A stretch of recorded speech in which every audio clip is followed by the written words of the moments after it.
staff and all of our citizens as they go through summer season. Keep us safe, keep us engaged. Help us do this business before. Pledge allegiance to the flag of the United States of America and to the republic for which it stands, one nation, under God, indivisible, with liberty and justice for all. Honor the Texas flag. I pledge allegiance to thee, Texas, one state, under God, one and indivisible. Thank you very much. We do have a couple of public hearings tonight. If you are here for the public hearing, you do not need to fill out a public testimony card. However, if you want to address the council on other issues, you will need to fill out one of these cards and get that turned in up front. I've been asked by our police chief to rearrange the agenda a bit, so if there's no objection, we're going to move to item 7, consent agenda. I will ask the council to look at that at this time.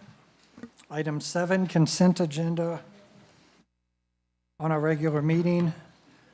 Would any council members like to remove anything from the consent agenda? Hearing no request, would entertain a motion regarding the consent agenda. Make a motion to approve. I'll second it. Dusty has moved to approve. Ryan has seconded the motion for the consent agenda for approval. All in favor, please say aye. Aye. Aye. Anyone opposed or abstaining? That motion carries 6 votes to 0. Thank you for your indulgence in that. Later, chief. All right. Item 3 on our agenda is a presentation by the Texoma Area Arts Council to the city in celebration of America's 250th anniversary. Ladies?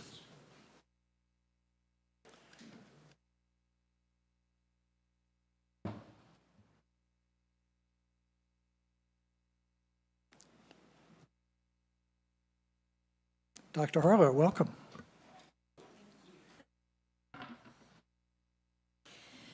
America is having a semi-quincentennial. We're turning 250 years old on July 4th. Members of the Texoma Area Fiber Arts Guild have made this lovely fiber arts collage to celebrate the 250th.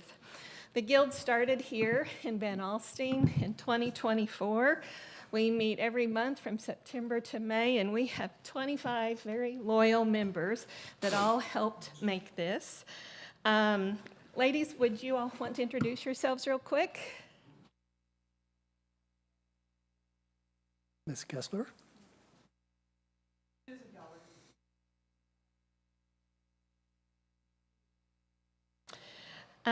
We would like to give this fiber art collage of the flag to the city. Our hope is that maybe it could be hung somewhere in this building to help celebrate as the, I just like saying that word. We should all say it together, semi-quincentennial. It's a mouthful. Quadrimillennial. We would love to ask City Manager Lane Jones and Mr. Ashton, I don't know if you can come out from there or not. We can stand here by you. I'll be happy to. Okay, we'd love to get a photo real quick presenting this to you.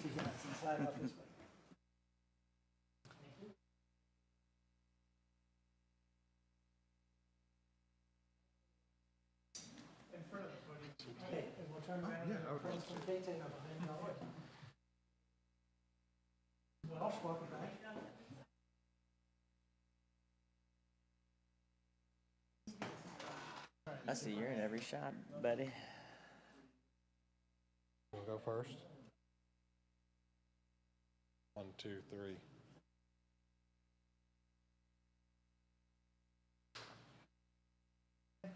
Thank you all very much. Happy to accept this.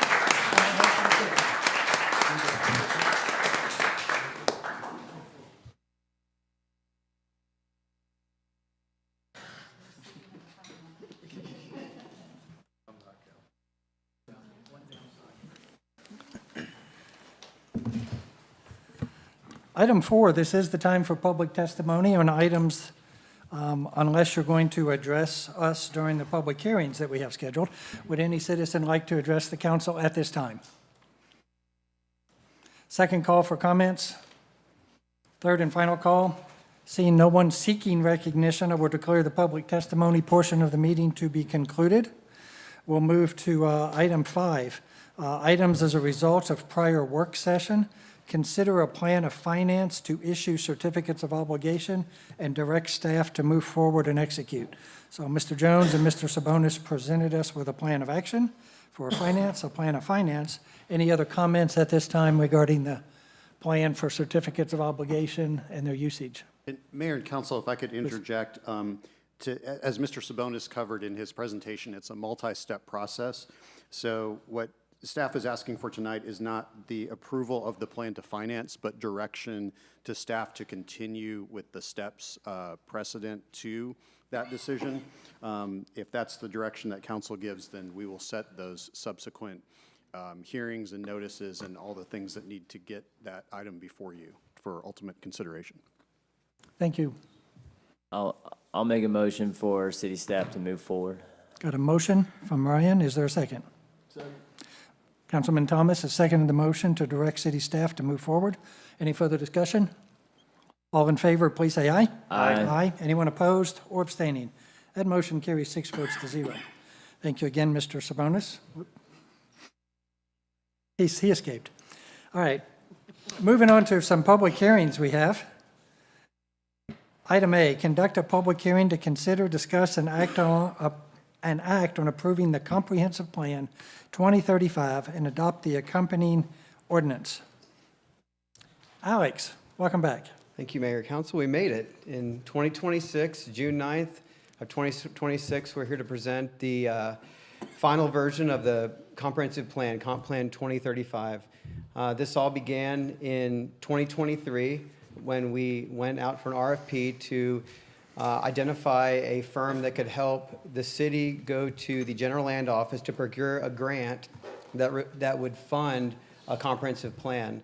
And for those who are in attendance who may not know, a comprehensive plan is essentially an overarching guiding document that informs the city of vision and decision-making related to various topics that have to do with city growth.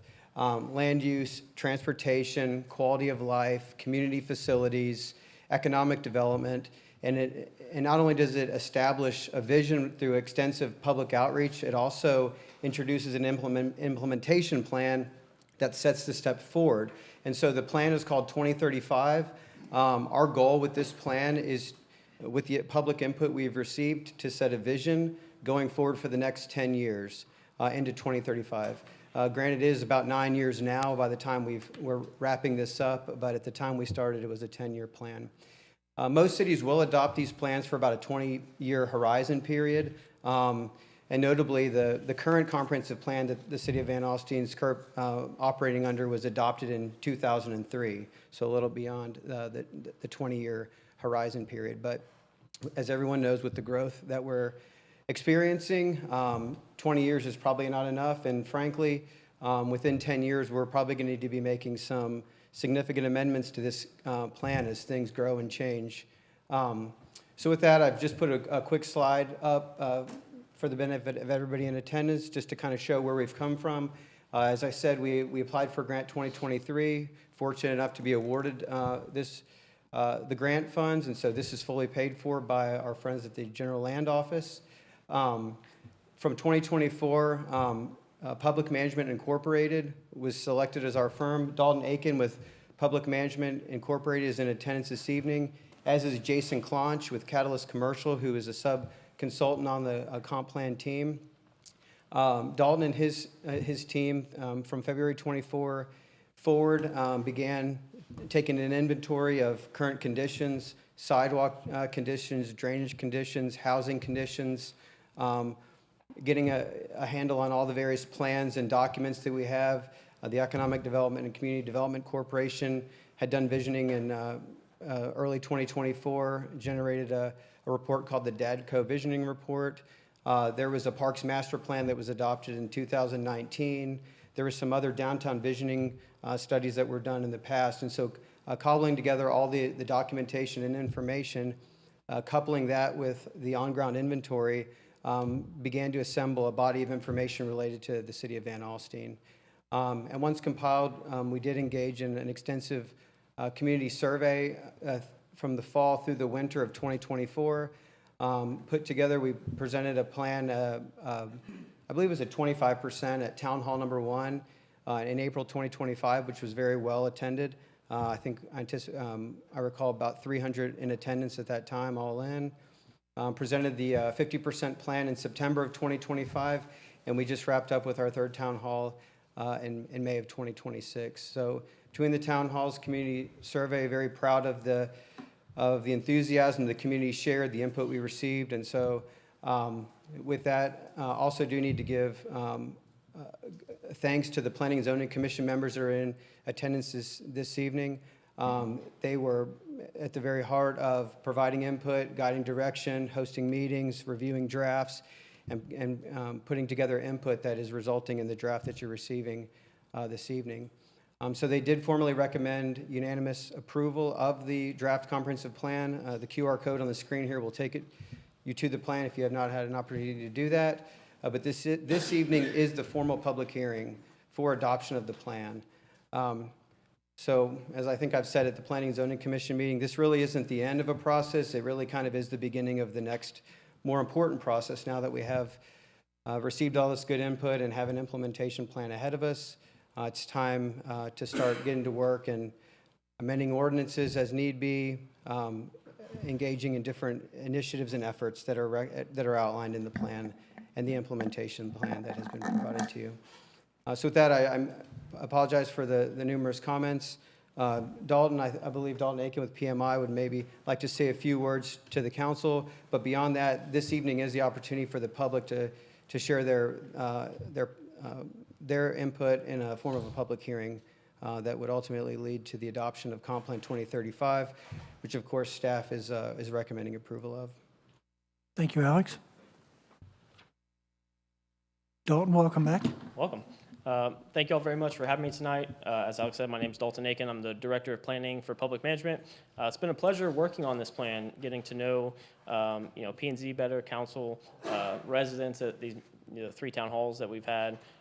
Be a really enjoyable experience. I think we put together a really good plan that we're proud to present to you tonight for adoption. Like Alex said, this is a living document. We have an entire section in there for amendments. We joked before that one of the early amendments may be to community facilities for a larger council chamber.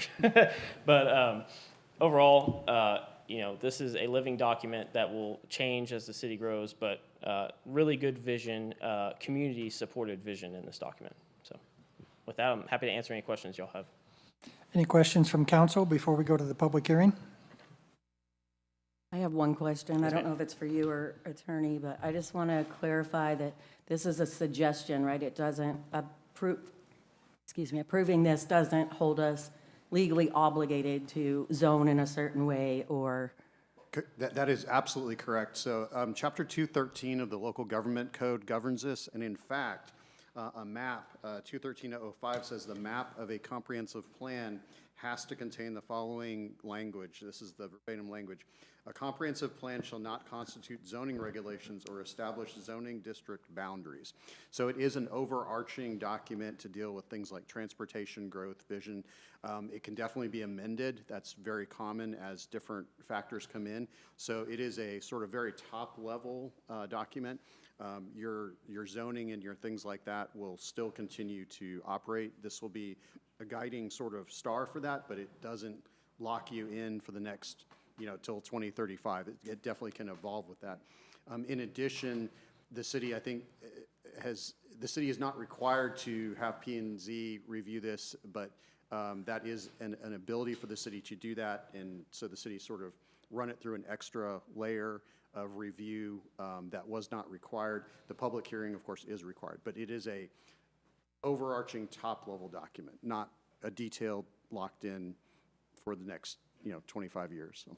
Thank you. And just to add on to that, the future land use map in the document does have that specific language that he mentioned as well. Thank you. Other questions from council before we go to public hearing? Hearing none, I will open the public hearing at this time. I make it 7:22. Any member in attendance is welcome to comment on our comprehensive plan 2035. Anyone seeking recognition at this time for the comprehensive plan? Yes, Dr. John Spees. John Spees, 142 Sundance Drive, and usually I start when I talk to council saying I'm not representing P&Z, but tonight I'm going to represent P&Z. That there's been a lot of time and effort spent on this document, over 200 pages. Some of us have read those 200 pages multiple times.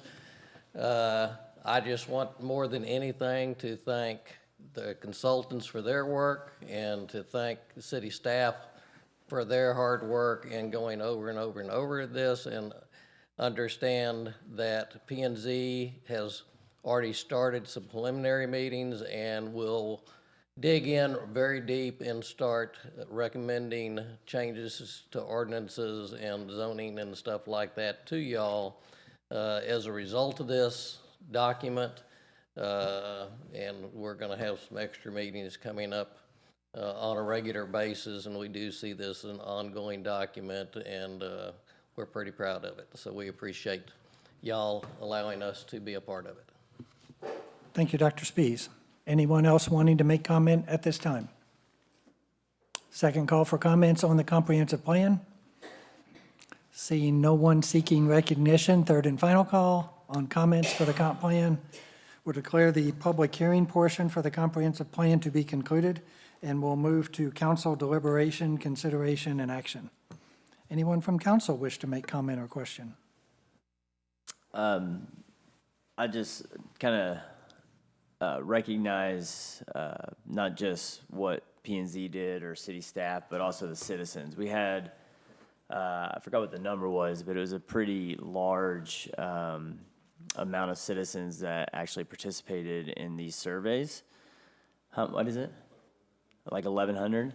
I mean, that's like 5 elections for us, or 6 elections of people. So I think really a lot goes out to the citizens for bringing this to life and bringing this for the ability of the city and P&Z to be able to do the work that they did to finite it, you know, and make it what it is today. So I went to 2 of the 3 town halls, and it was a lot of participation. And so the city really deserves a pat on the back for it. So Thank you, Councilman. Anyone else?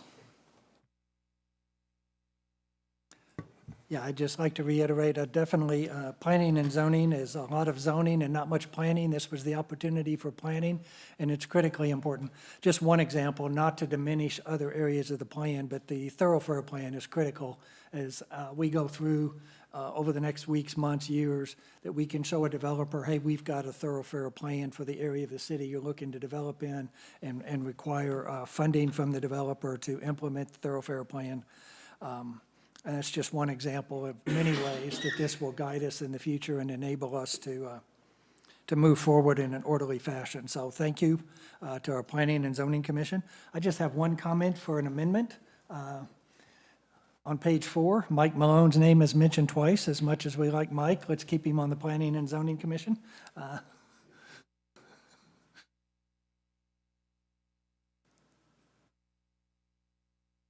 So that's the only comment I have.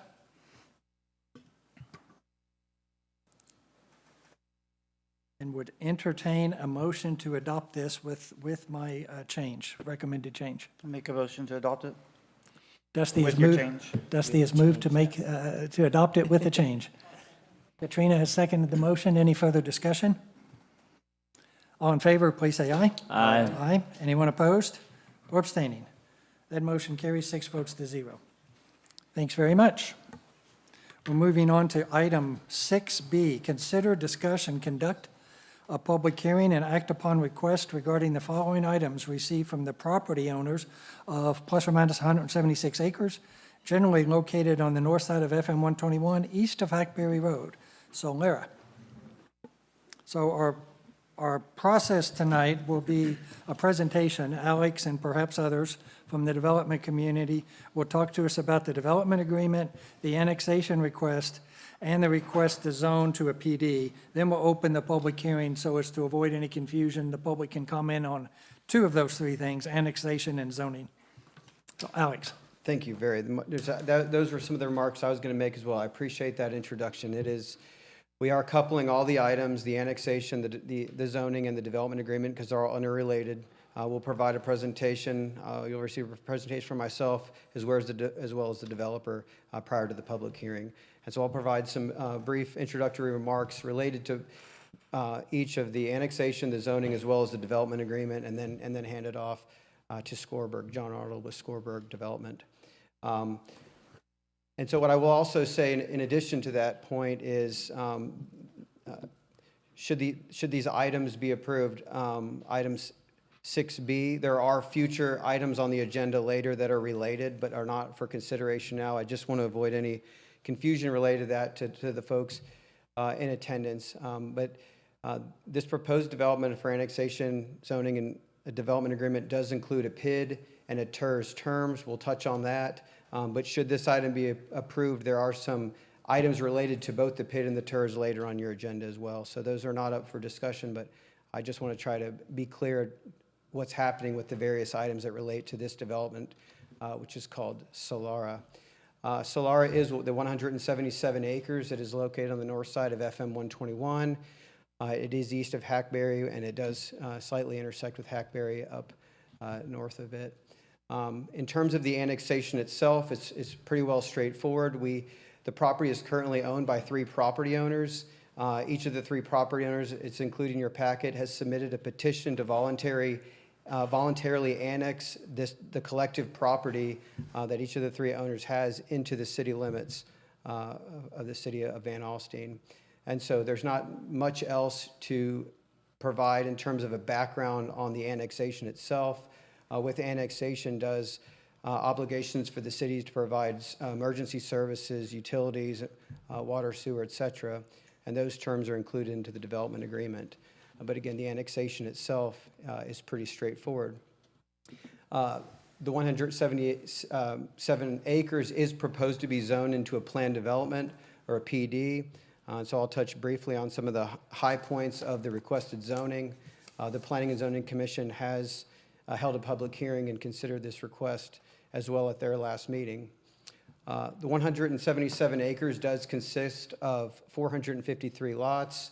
They range in lot front width from 50 feet to 70 feet in width. As I've showed on this particular screen, it does show the current lot mix that's depicted on the land plan that's on the right side of the screen. The zoning does allow for the lot mixture to be moved around and changed, but it does lock in the minimum number of 70-foot lots at 124. Per a recommendation by the Planning and Zoning Commission, through engineering, the number of 60-foot lots could be reduced by up to 10% max and replaced on a 1-to-1 ratio with the 50-foot lots. But in no scenario would this development include more than 453 single-family residential lots. The applicant is proposing to require each of their homes to be constructed of 80% masonry, which means brick or stone construction. That is in excess of the city's current requirement of 60%. There is also an allowance that on 40% of each of the lot types that hardy board or cementitious fiber siding could be constituted as masonry for up to 50% of an elevation. The plan development also includes requirements for screening and landscaping. There is a requirement for true masonry walls along the spine road that go internal to the development, not cast in place concrete, but true brick or stone. It does require small and large trees along the boulevard. The zoning also requires 2 minimum 3-inch caliper trees on each lot as well. It requires ornamental metal fencing on residential lots that are adjacent to open spaces or floodplain, and it does have enhanced requirement for privacy fencing. It requires cedar board-on-board fencing with a top rail and metal posts. In addition to that, the proposed development includes a minimum 8.7 acre city park, which is on the south end of the property. You can see the pond on this. It's not very well delineated, but it's the green space closest to FM 121. That would be dedicated as a public city park. They're also proposing private amenities. With issuance of the 201st building permit, they would be required to build a swimming pool on their private amenity center, that on their primary amenity area, and in the secondary amenity area, it's to be determined what the improvements would be on that particular amenity. In conjunction with the development, there is a requirement for, it's called Collector A on the exhibit. It's the divided boulevard that intersects with FM 121, and you can see the orientation. It goes out towards Hackberry Road.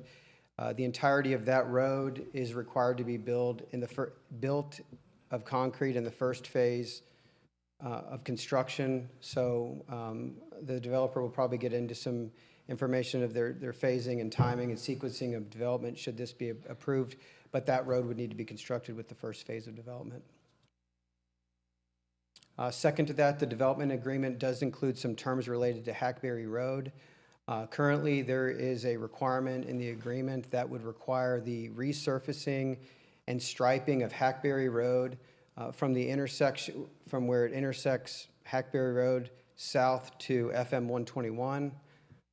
The city has been in communication with Grayson County to discuss their openness to participating in a TERS where the county would contribute some of their tax increment to the TERS that is proposed to be created. If they would participate, then we would work with the county and the developer to construct that segment of Hackberry Road from the intersection down to FM 121 in concrete. So details of that are still yet to be determined and negotiations are still taking place. But the development agreement does have options for Hackberry Road.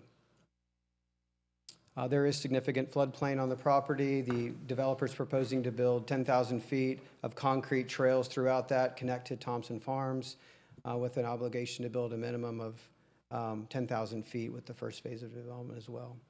So those are some high points related to the zoning. With regard to the development agreement and specifically the PID and the TERS, this may be an exhibit that the council's familiar with. We have worked with ZACTAX to do some cost-benefit analysis of these types of developments that include special financing districts. Currently, the proposed PID would have bond issuance, PID bond issuance from the city for up to $45 million in qualified improvements and has a term of 30 years. In terms of the TERS and the tax increment that is proposed in the development agreement, working in concert with the council, the Planning and Zoning Commission, and ZACTAX, the proposed DA or development agreement includes a 46.5% TERS contribution from the city's property tax increment toward this development, which excludes INS. It's solely an M&O portion of the tax increment, and that TERS is set up for a term of 35 years. So those are my opening comments about the annexation, the zoning, and the development agreement. Glad to answer any questions you have of staff. Otherwise, I would turn it over to the developer to provide a bit more information related to this development. Thank you, Alex. Mr. Arnold, welcome back. Thank you. I appreciate it. My name is John Arnold. I'm with Scorberg Company, 8214 Westchester Street, Suite 900, Dallas, Texas, 75225. I know we've been in front of y'all a couple times, and I've been told to keep my presentation short, but we have a couple more people in the audience tonight. We had some of them have seen it, and we have some new people. So I'm going to go through a little bit of who we are, a little history of our communication over the last year, and then kind of go through project specifics. I won't dwell on some of the stuff that Alex already went through, and I'll kind of try to keep us moving tonight. So we're here for the Solara development. I'm gonna give you a little background on us, some nearby projects, property location, site history, and prior P&Z and council feedback, proposed TERS contribution, additional project elements, and representative product. So we're a scoreboard company. We're a local DFW company, family-owned, private company. We've done almost 100 communities. I think by the time that we started this slideshow to now, we probably should be over 100 by now. We're in about 22 active projects and worked in about 30 DFW municipalities. Projects nearby, we are working through River Ranch. We stepped in on that one and helped one of the builders develop that. So we've been working on that for the last couple of years, about to start phase 2. Projects down south, these are just some nearby projects down south in Anna. We developed Anna Town Square, Anna Ranch, just to the southeast, and Pecan Grove on Foster Crossing. Those were 2008 all the way till the last couple of years. Anna Town Square was a 600-acre master plan community. It's about 2,000 lots, included some mixed-use multifamily area in the center, called Anna Town Square because the original plan was for it to be a town square. That didn't end up happening through the recession. Builders in that were Windsor Homes, Horton, Megatel, Pulte, and Pacesetter. That started about 2012, and they're down to their last 100 lots in that subdivision. Lot sizes in that was 6,000 to 15,000 square foot at 120-acre mixed-use section. Anna Ranch is a project that we zoned in Anna about 3 years ago. It's similar to this project size. It actually is the basis of our original plan.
If I'm loud enough, I'll keep going.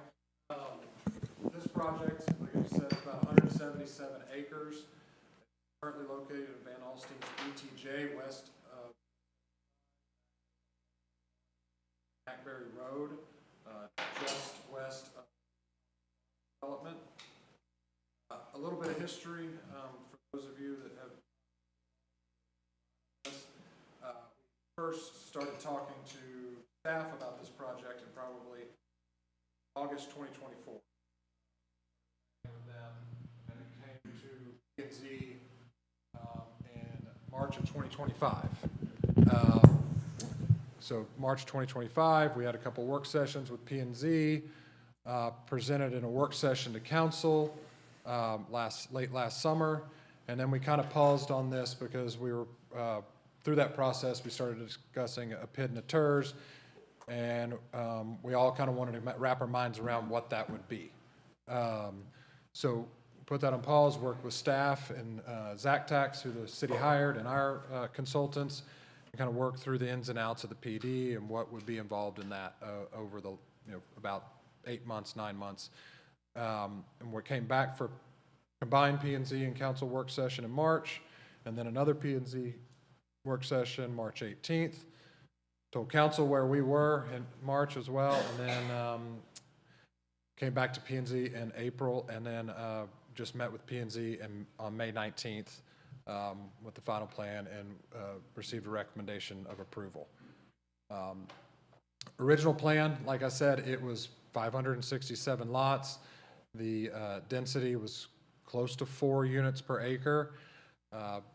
We were basing it basically off of what we had just done down in Anna. Well, feedback from P&Z at that time was to reduce our overall density, by including some larger lots and eliminating the 40s completely. Asked us to conduct a TIA to analyze the thoroughfare design and traffic patterns. As you can see in this plan, it's a single collector through the project. It's not a boulevard thoroughfare, to get up in the middle and then do a roundabout. So did a TIA and looked at the traffic from east to west through the project.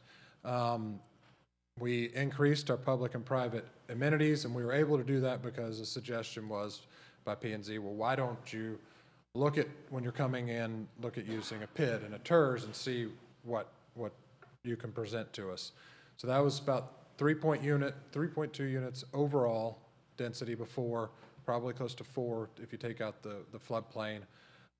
Came back at 2.6 units per acre. We eliminated all of the 40-foot lots, and we added a 70-foot product and reduced the overall density by over 100 lots. I think it was about 115 lots. Yeah, it says it right there. We expanded the open spaces with the interior of the project. This is where the park came in up front. You can see that the 8.6 to 9 acre park up front, and then enhanced amenities and park dedication, increased the commitment to major infrastructure, and I'll get into that a little further along into the project. So through our most recent work sessions through P&Z, this is the site plan that was approved. We were requested to reduce our 50s and increase the 70-foot lots, so we increased that from 87 from our plan last year to 124, about an 8.3% increase, reduced the 60s and the 50s, and kept our lot count. The overall density stayed about the same, but we just shifted around our lot mix. We also went through enhanced architectural standards. That is actually wrong. I should have fixed that from last time. We noticed that at P&Z last time. It's 80% masonry, and then 80% rear for along the collector, anything backing up to it. Dormers, patios, porches. So we have a list of architectural standards that we have put in our development agreement that the builders have to meet and choose to keep our standards up throughout the life of the project. The revisions were specifically undertaken to ensure the compatibility with the surrounding development patterns. So as you can see, Solara, our gross density is well below the gross densities of Mantua, Lone Tree, Thompson, I can't do it every time, one or the other each time. Thompson Farms and High Point Village. And then if you take out the floodplain from our project, we're still below most of those subdivisions. So these are the developments that are kind of run along the west side of 75. We're compatible with those overall master plan communities, or under if you take in our floodplain. Zoning standards, we went through this with P&Z last time. As I said, we have 50s, 60s, and 70-foot lots. We're 120-foot deep, 125 on the 70-foot lots. Minimum lot sizes are, we're hitting that at beating at the 70-foot lots, but most of our front yard setbacks, our rear yard setbacks exceed. Our side yard setbacks are below, but we went through that with P&Z. We're actually, keeping the side yard setbacks at those higher levels actually increase the likelihood that all of our product sizes are going to be about the same size.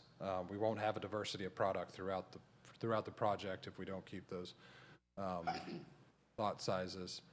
So I'll kind of go through the proposed TERS contribution. Alex already kind of went over this.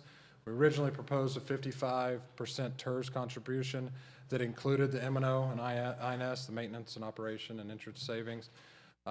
We worked through that with council and ZACTAX to come up with a contribution rate that would make sure that the city is getting a larger share of that TERS and keeping the city whole. We effectively came down from a 0.35 TERS contribution down to 1.423. So we have an effective TERS rate of about 25.7 of the city tax rate on that TERS. So the city retains about 49.8 million of ad valorem tax with this deal, and that puts about 28.4 into the utility fund that wouldn't, some of the utility fund wouldn't have been there if we had not negotiated. So the benefits of the PID and TERS, when doing a special financial district, the voluntary annexation, this allows us to basically voluntarily come to the city and bring in ad valorem tax to the city, and enables us to negotiate enhanced development standards, other provisions that would otherwise be prohibitive. We stayed on the ETJ. We couldn't put into our DA that we're going to build to certain standards on the homes, masonry, architectural features, and all of that. So it's allowed us to have this conversation with staff all the way through this process. Reduced density, the district, by helping us pay for some of those public improvements, we could reduce that density even further than we originally had and still increase our amenities for the community. Allowed us to take an area and give that to the city, and then also maintain a lot of this open space and some of those, the trails and the park features and the amenities that we are dedicating back to the city.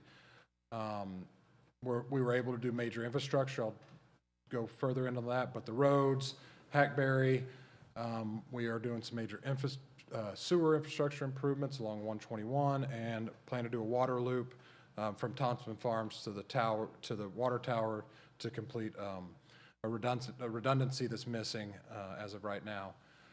And then again, enhance amenities. I'll get to that here. Major infrastructure improvements, like I talked about.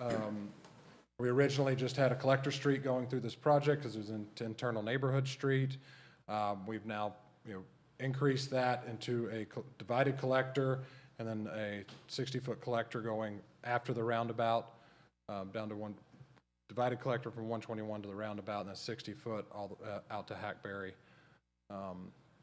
That's about a $3.5 million road. I increased about $1.5 million on that road.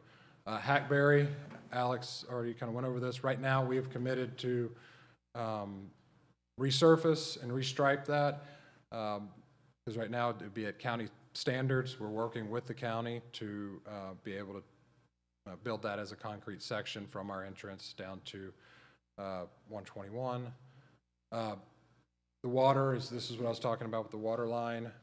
Right now, Thompson Farms and properties to the west of 75 or off of the main 12-inch line there.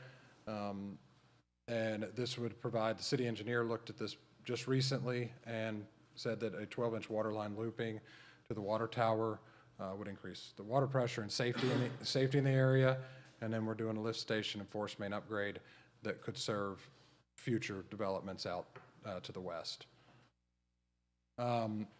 Enhanced amenities, the parkland dedication. We have our primary amenity center, which will include a pool, an amphitheater overlooking the pond in front, and a playground.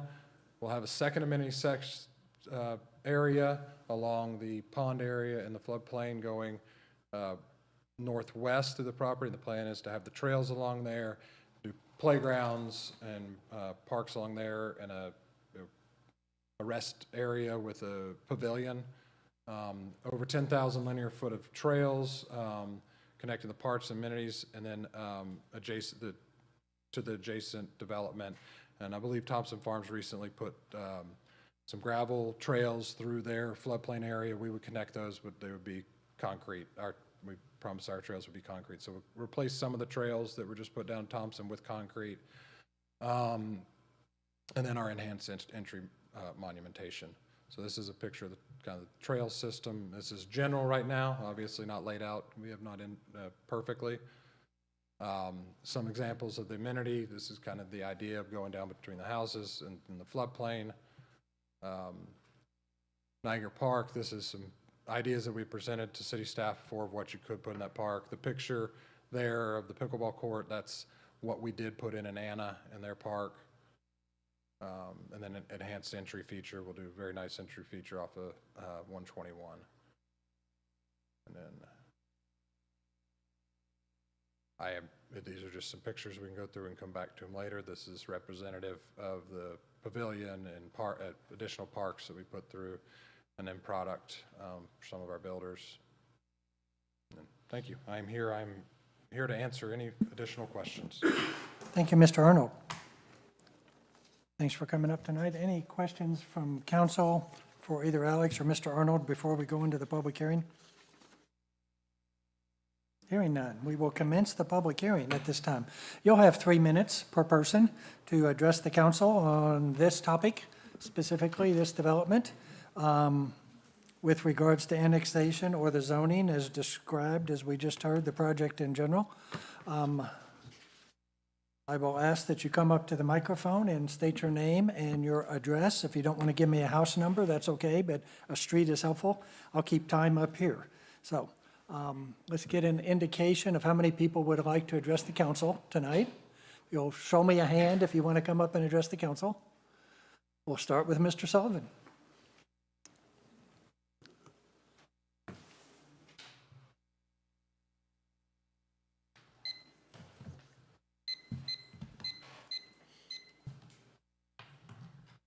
Good evening, Mayor and council members. I am Matt Sullivan. I live at the corner of Hackberry Road and Willow Lane. I oppose the proposed annexation and development. One of the fundamental responsibilities of local government is to protect the health, safety, and welfare of the public. According to the developer's own traffic study, at full build-out, this project is expected to generate 4,253 vehicle trips per day, including 316 trips during the morning peak hour and 424 trips during the evening peak hour. One of the key assumptions in the traffic study is that most of the traffic will travel south and then east. If those assumptions are correct, a significant amount of additional traffic will be directed toward a school zone, toward roads used by young drivers and school buses, and toward an intersection that is already congested and overburdened. However, the study appears to give little consideration to the major and growing employment opportunities to the north in Sherman. If more residents travel north for work than the study assumes, then the projected traffic patterns may be materially different from those presented to the council. This is particularly important because Hackberry Road is already used by school buses during the school year and families every day, and it does not have shoulders or street lights. A small improvement to Hackberry Road will not end this danger. In other words, if the study's assumptions are correct, there are important safety concerns involving the school zone and existing congestion. If the assumptions are not correct, then the reliability of the traffic projections themselves becomes a concern. For those of us who live in this area, safety is not measured only by engineering calculations or traffic grades. Safety is measured by the roads we drive every day, the school buses carrying children, the young drivers traveling to and from school, and the ability of emergency vehicles to move safely through the area. I also ask the council to consider a matter of fairness. The residents who will be most directly affected by your decision cannot vote in city elections. We cannot elect the officials making this decision, yet we will live with its consequences every day. Because of that, we must rely on your judgment and your willingness to carefully consider the concerns of those who will be affected. Your decision will permanently change this area. Once that change occurs, it cannot be undone. I respectfully ask the council to place public safety first, carefully examine the assumptions underlying the traffic study, and make your decision based upon what is best for the health, safety, and welfare of the community. Thank you. Thank you, Mr. Sullivan. Other persons who want to address the council tonight? Second call for the opportunity for the public hearing for the Solera project. Third and final call. Hearing C, no one seeking recognition, I will declare the public hearing portion of the meeting to be concluded, and we'll move to consideration and act item 6B subsection 3 for council deliberation, starting with the development agreement and an accompanying resolution. Council? Yes, sir. Okay. I just wanted to comment, if I could, on Mr. Sullivan's comments.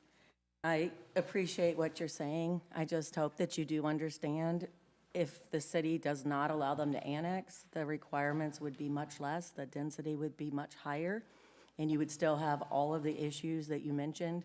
They would just be amplified even more. And they can easily do a MUD just like Mantua, and it does affect the city. However, the city would get no tax dollars for that development or, water, sewer fund, anything. I'm sure you are aware of that, but you didn't mention that, so I just wanted to make everybody aware of that. Like, it's not a matter of if they will build. If we deny they won't build, they will build. They just won't have the same standards that we can hold them to. Yes, sir. Briefly.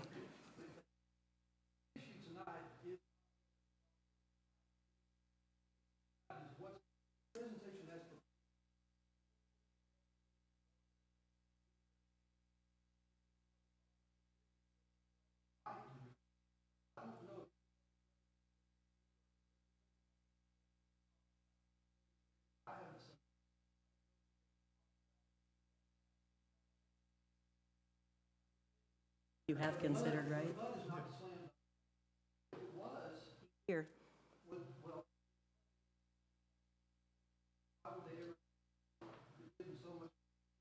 A lot of them don't. That's why we have Megatel coming. That's why we have Mantua, Centurion, American Centurion. That's why we have them. And they still put all the traffic and all the burden on the city. We just don't get the tax dollars.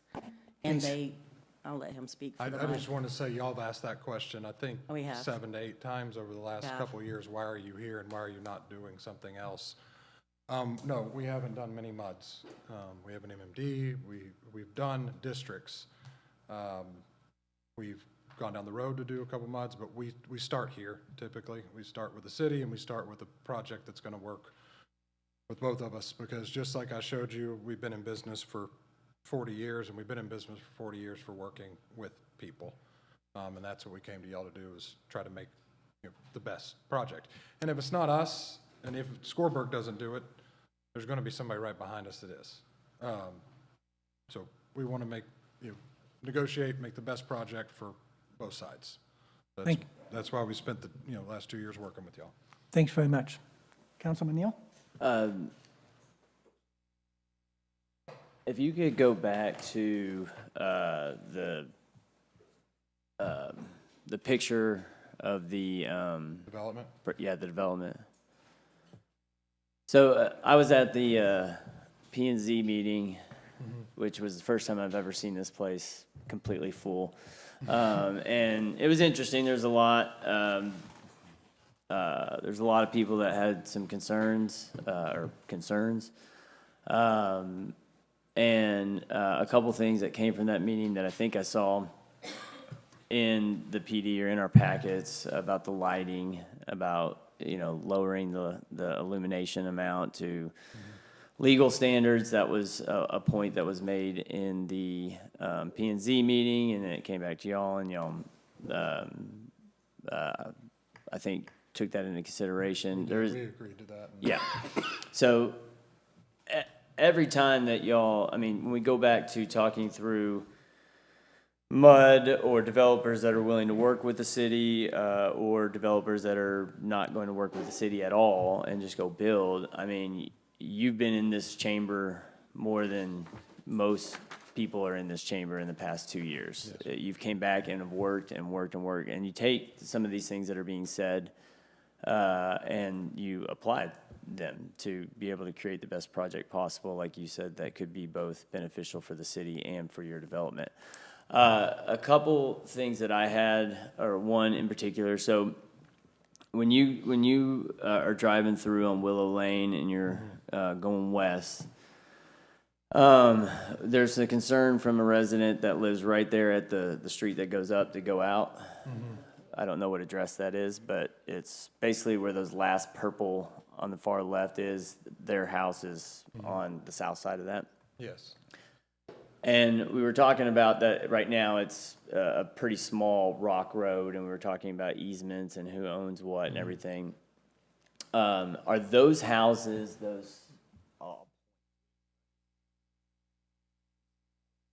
are those three houses, those are frontway, entryway, garages and everything, right? Yes, yes. So my suggestion would be that this particular not be built.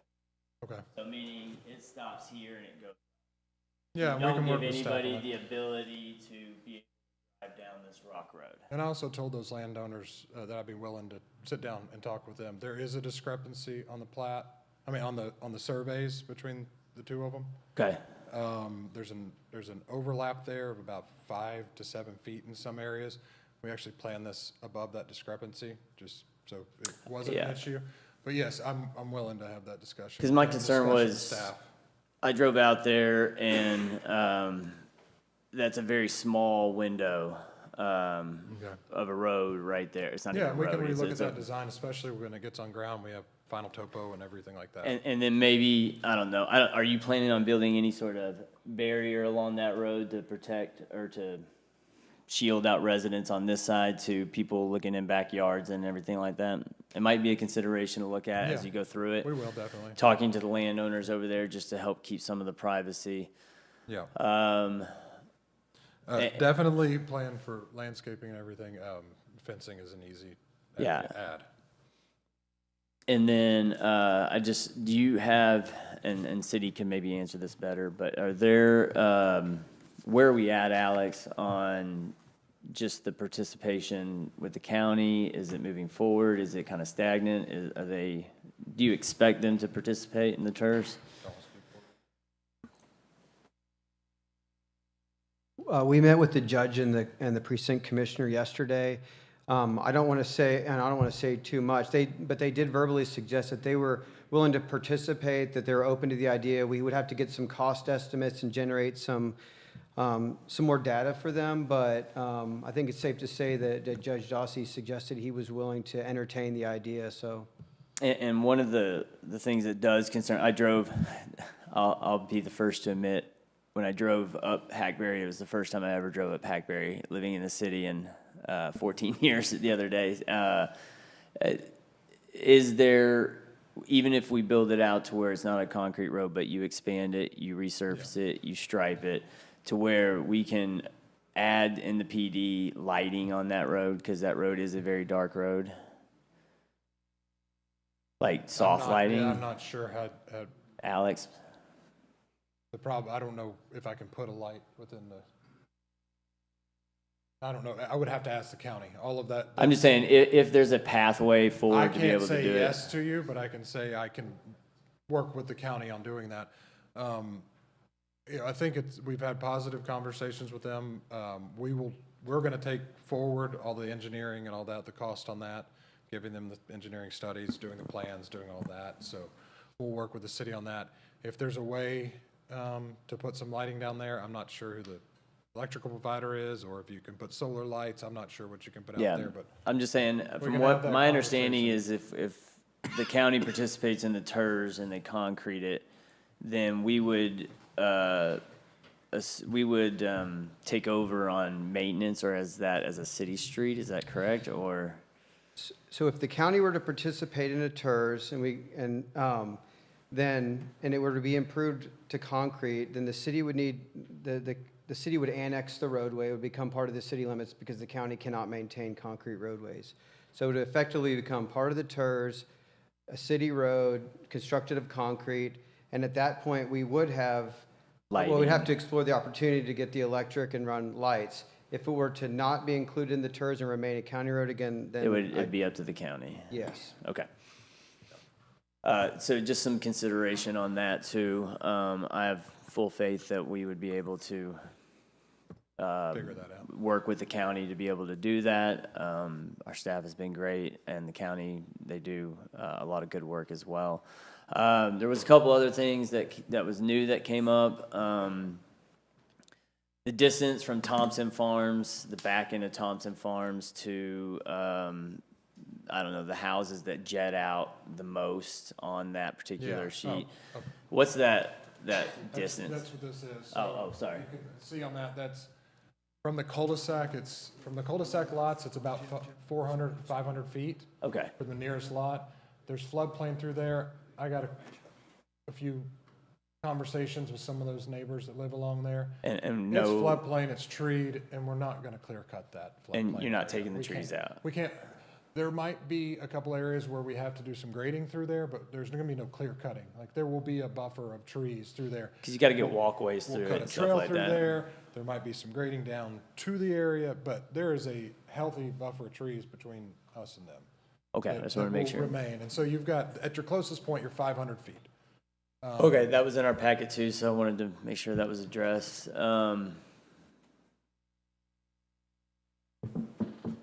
That's all I got, I think. Thank you, sir. I wanted to add on to that Willow Lane thing.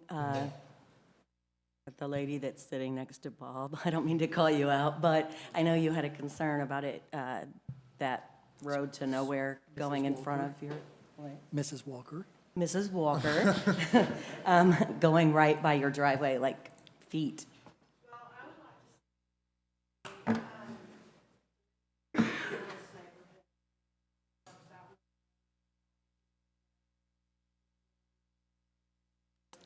It's like a road to nowhere, but in front of your house, right? Why is that? Why would that even be a thing? That doesn't even make sense. Right now, we're building it to go like this through there. At one point, if somebody develops or sells, it's to connect it out to the end. In front of her driveway? Alex, can we not fix that? Because that just, We can work on the layout. I know, but once we approve it, we don't have a say, right? On this, because we're approving the PD as is, which has this janky road going to nowhere except for her driveway. And I don't feel right with that and not being resolved. Right, and Because we get answers like, oh, we can work on that. Well, what are we doing? Well, that We can was, stop the- We can stop the road. yeah, there. that We was can my bring it the point, road- Katrina, one was road up. stopping the road Right. at the But I turn. know, but you're saying, can we work on that? No, can we fix this tonight? Well, my point was just stop the road, just Well, don't even, yeah, yeah. but you didn't, yeah, I want that, like. Yeah. Hello?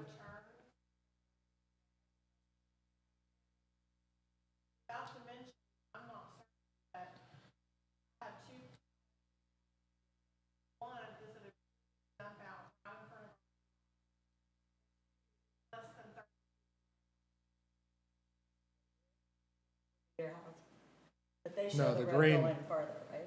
No, the green's the house. Wait, what? Go back to the map. And to be, Oh, up there. to be clear, that was also why I asked about some sort of barrier in between that Yeah. side of the road and the house, because, you know, it's just, and I'm not saying you gotta barrier the whole thing all the way around. I'm just saying, when you're building up, Respect the neighbors. up against another Yeah. person's property, you know, and some properties aren't shaped that way, so you probably don't have to do that, but if they are shaped that way, and there's a driveway, or there is something to where it's very close to where they spend a lot of time of either, you know, Yeah. pulling into the driveway, getting into the car to leave, just be mindful. Alex, do you have the They're deal? not, we're just waiting. I don't have it. Here, just if you'll give it to me, I'll get to it. That's it, right there. Yeah, so, and that's all I'm saying, is just, if there's Yeah, something yeah, yeah. along this bottom line right here, and then this stops right here. Yeah. and it Yeah, just we can goes stop here. that road and turn north. Why is it going there? That was Why a, wouldn't it just go? because that was discussion with engineering at one point to, if it's there, bring it out at some point later on. Without any regards to the people you're affecting. There is, I hear what you're saying, but we're more than willing to work with anybody and everybody. We've reached out. I'm not going to get into it in here, but we've all reached out to property owners and tried to have some of those discussions earlier on. Okay. Well, I was here last week handing out my card to everybody in this room. I'm just saying, we kind of have to get into it tonight because we're asked to And that's approve fine. it And if we tonight. wanna And s- if I don't feel comfortable with it, I Yeah. won't approve it. I can stop, we can do a motion to stop that road at that intersection right It's,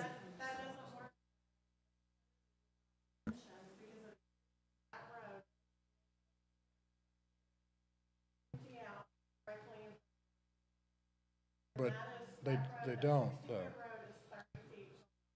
If you stop that intersection right there, that's about 100 foot from where her driveway is. That's well in front of her driveway. I don't know, can you? Well, it would need to say that. They would need to put that in the development agreement. How do I get to the my presentation? I don't care. I want it in there. Like, I can stop Willow Lane at that intersection. or whatever works for you said 3 homes, right? So hang on. Katrina asked Ms. Walker a question. She's allowed to respond, no one else. I wanted to know what the solution would, what a good solution for you with, and I don't know if you guys live right there too, or who all it affects. You said 3 homes. Like, I would like there to be a discussion with those Okay. 3 homeowners, and you said not here, but if not here, when? Oh, I am Because we fine. need to fix it here. Okay, I am fine with having the conversation here. If everybody can come to an agreement on that, where that road stops. I can move the road up 1 row of houses and put houses against everybody and not put Willow Lane there. Willow Lane can go in one, right out where it comes out. I mean, I don't live there, so I don't know. That's why I'm asking Yeah. them. Yes.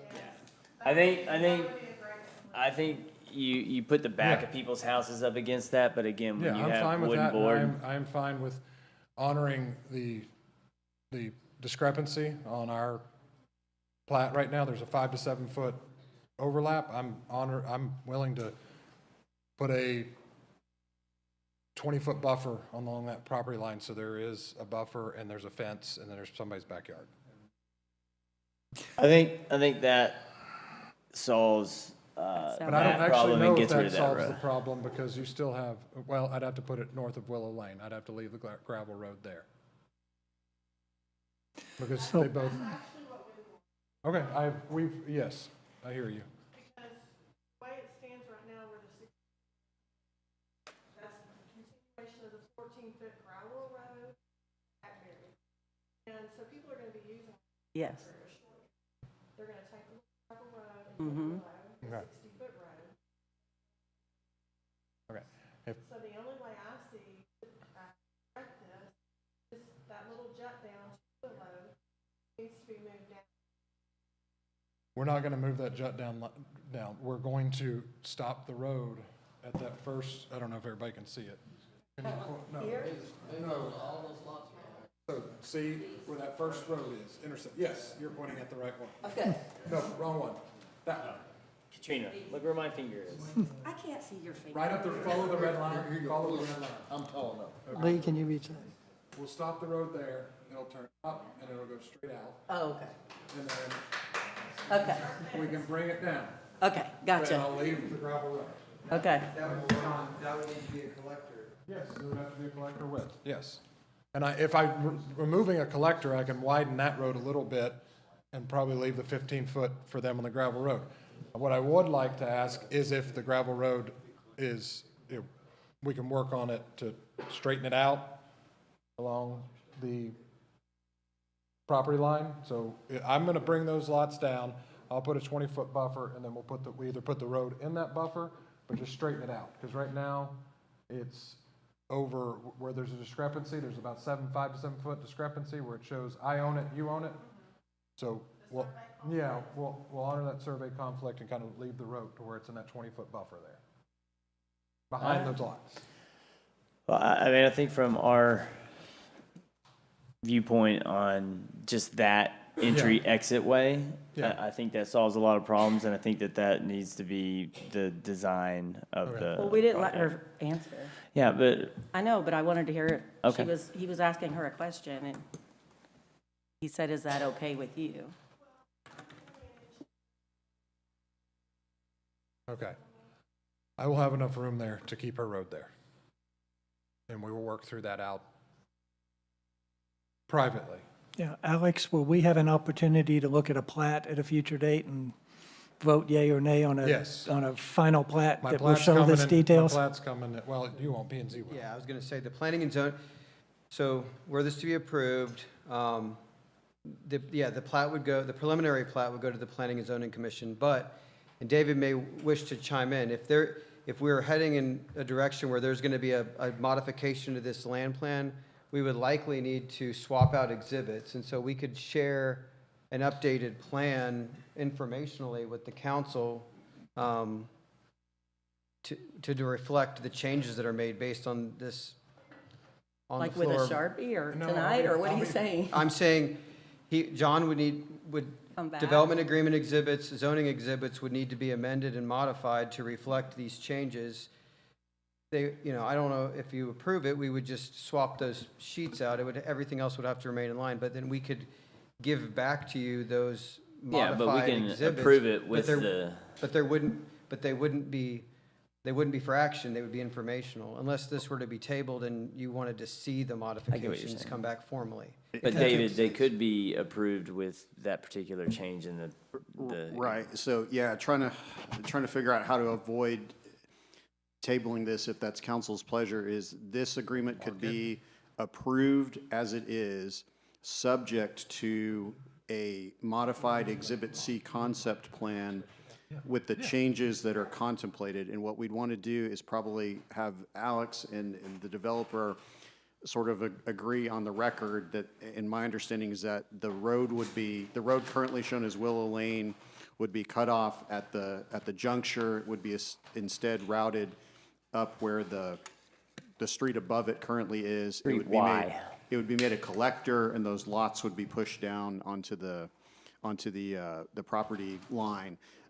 So something like that put on the record, and then basically what we do is probably have a First Amendment or something come before you in July that would just sub the exhibit out, so everybody's got a clean copy. So, Mr. Thank you. Sullivan, does that work for you, or how does that affect your property? It looked like you wanted to say something, and I just want to make sure it's good with the three neighbors that are here.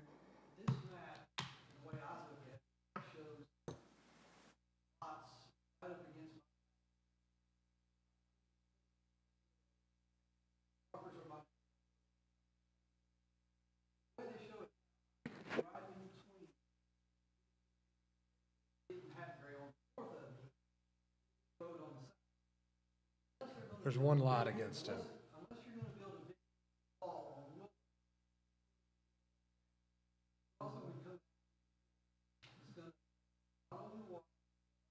There won't be a willow.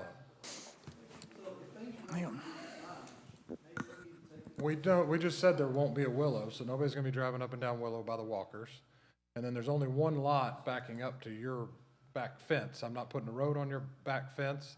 There's one lot there. There's only one lot, where those lots are laid out. Okay, thanks. Thanks, Mr. Sullivan. Any other questions or comments from council? So is the first action a annexation? We consult my agenda. I Development lost- agreement. I lost count. Wait, Lee? Yeah, I've got one. Sorry. I understand why most everybody's here, I get it. And city, council, P and Z, there have been times when we didn't do our job and dealt with a development that is less than par. My backyard. I understand. I'm very conscientious. I feel for you. We have to do our job.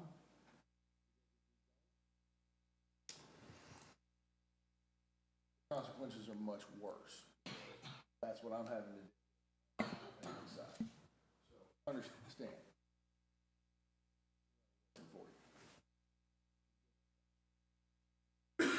Yours is a mud, right, next to you? Yeah. Didn't work with the city. Okay, anyone else with a comment or question? So to your point of order, Councilman Neal, development agreement and accompanying resolution is the first item on our agenda. We can reorder if you like. No, that's okay. I Okay. just, Mayor, Yeah, please. the staff's recommendation, because of how these are structured, if the zoning is granted before the development agreement should go first. It protects No, the that's city fine. maximally. that's fine. maximally. I'm just figuring out how I copy the words that you said. So if it's council's pleasure, then the motion would be to approve the development agreement subject to a revised Exhibit C that contains X. And X, I would probably, not to put him on the spot, I got probably it. ask Alex and I the got it. applicant to sort of agree on what that I'll looks do- like for the record. I'll do my best here to try to do that. Thank you. So, I will make a proposal to approve the PD, DA, but yeah. DA, sorry, Uh-huh. Plan Development Agreement, subject to a new Exhibit C, correct? Correct. With the changes that we're talking about, where we eliminate Willow Lane From Street M, I think. from street, yeah, if you go back to it, I could point it out to it. N is in Nancy, from N on to Hackberry, and shift those houses down, moving that connector road up and out Y. Okay. Is that correct? I believe that's correct. With the 20-foot landscape. With the 20-foot, the rock road stays 20-foot landscaping, but yeah, Yeah. buffer. Okay. Okay, did staff capture that motion? Thank you. Best wishes. Is there a second to the motion? Leah seconded the motion. Is there further discussion? I have a couple of questions before we vote on that. Do you have, Mr. Arnold, a build timeline roughly? I know it's non-binding, but how many years, months do you think we're talking about to build out? Development of this, probably 18 to 24 months before we start houses. First phase will likely be 3 years on that, so 5 years, and then the second phase would start, and that'd probably be another 3 to 5. This is 12 to 15 years by the time it's done. Okay. It's a similar, timeline. Anna was 22, and this is probably 12 to 15. Thank you. Alex, was there any other recommendations from planning and zoning? When they recommended approval, did they have any other items they wanted us to include? No, thank you for asking that question. They refined the requirement for modification of the lot types to the 10%, which I discussed earlier. Yep. They also requested that, they were using the term dark sky, but it was problematic to adopt that into the development agreement, so we've essentially incorporated the recommendation of the P and Z to require the lowest lumens available by the electric provider in conjunction with the development. And those are in the proposal we have tonight. Those are built into the zoning, yes, sir. Thank you. All right, we have a motion and a second to approve the development agreement with a significant change. Any further discussion? All in favor, please say aye. Aye. Anyone opposed? Anyone abstaining? That motion carries 6 votes to 0. Item B is voluntary annexation request from the property owners and accompanying ordinance. Any questions on the request for annexation from the current owners? I'll make a motion to approve. Got a motion to approve the annexation request. Is there a second? I'll second. Dusty has seconded the motion. Any further discussion? All in favor, please say aye. Aye. Aye. Anyone opposed or abstaining? That motion carries 6 votes to 0. And item C is the zoning request and accompanying ordinance, and this is zoning for the planned development. Any discussion or questions on the zoning request? Would I'll make it a entertain- trifecta. I will say yes. Make a motion, interpret that as a motion to Yes. approve the zoning request to a planned development now that the property's been annexed into the city, and the accompanying ordinance. Is there a second to Ryan's motion? Second from Councilman Thomas. Any further discussion? All in favor, please say aye. Aye. Anyone opposed? Anyone abstaining? That motion carries 6 votes to 0. Thank you all very much. We have concluded the consent agenda activities, so we're moving to individual consideration items on the agenda. Item 8, consider and elect a mayor pro tem in accordance with Section 3.08 of the Van Alstine Home Rule Charter. Councilman Thomas, are you willing to continue in that role? Yes, if everybody agrees with it. I'll make a motion to make Lee the mayor pro tem. We have a motion to elect Councilman Thomas to Mayor Pro Tem. Is there a second? I'll second. Was Katrina on the motion? Dusty has seconded the motion. Any further discussion? All in favor, please say aye. Aye. Anyone opposed or abstaining? We have one abstention from Councilman Thomas. That motion carries 5 votes to 0 with Lee abstaining. No, we That's right. don't. There's 1,000 signature cards at the bank. We all have to sign them if we change that. Item B on our individual consideration items, we're back to talking about sewage. Who said city council members are not, get to talk about exciting topics. So, Tristan, if you want to join us again at the podium, this is the She same doesn't item want to. that we discussed during the workshop. Adopt an ordinance amending Article 3 Sewer of the Code of Ordinance of the City of Van Alstyne by amending Section 44-182, installation and maintenance requirements of Division 2, grease traps. All right, I think we've heard the presentation. Is there further discussion or question or comment? I think I'd like to offer up postponing this until we actually look at what other historic downtowns have done compared to their other city ordinances, like if they align, if they're the same. And just for that purpose, because there are older downtowns that are small and that, you can't even, it's hard to get this catch-all in the ground and, especially one that big. So my thought is to postpone it, Well, but. that's what I want to confirm right there. When people hear 750 gallons, they think, as the mayor, I don't know. In my ignorance, I can envision a 55-gallon drum. A 15. That's a lot of 55, 15 yeah. 55-gallon drums stacked on top of each other, dug into the ground. A couple of me could crawl into one. Yes, each drum. Yeah, each drum. So you're talking, we're not talking 750 gallon capacity. We're talking 750 gallon Per service. hour, per minute, per, Correct? 750 gallon capacity. 750 gallon capacity. Yes. Yes. So if you picture, for example, a 250 gallon grease trap is about 18 inches deep, which means 4 inches floating fails, Right. which isn't a lot of capacity. Once it reaches that 25%, that grease is getting into our sewer system. So then it's, where do we draw the line? What lines are we willing to replace again? Because once the indoor grease traps do fail, by the time we realize or notice, it's too late and that grease has already caused problems. okay. Councilman Neal made a motion. I believe, didn't to- make a motion. I just said that that's what I would prefer. okay. Would you like to make a motion?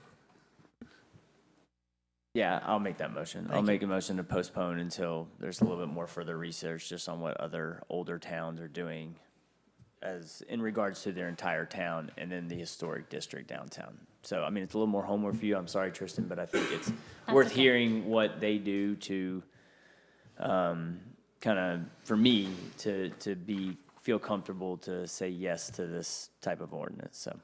Thank you, Ryan. Is there a second to the motion to postpone action? I'll second. Councilman Thomas has seconded the motion to postpone action. Before we vote on that, is there any other direction we want to give to Tristan? Any other research we want done? Cost data? Anything we want her to do before she brings it back to us at a later date? I would just keep in mind, across the street, they're putting a restaurant. They don't have an alley. So if we're asking them to grab outside,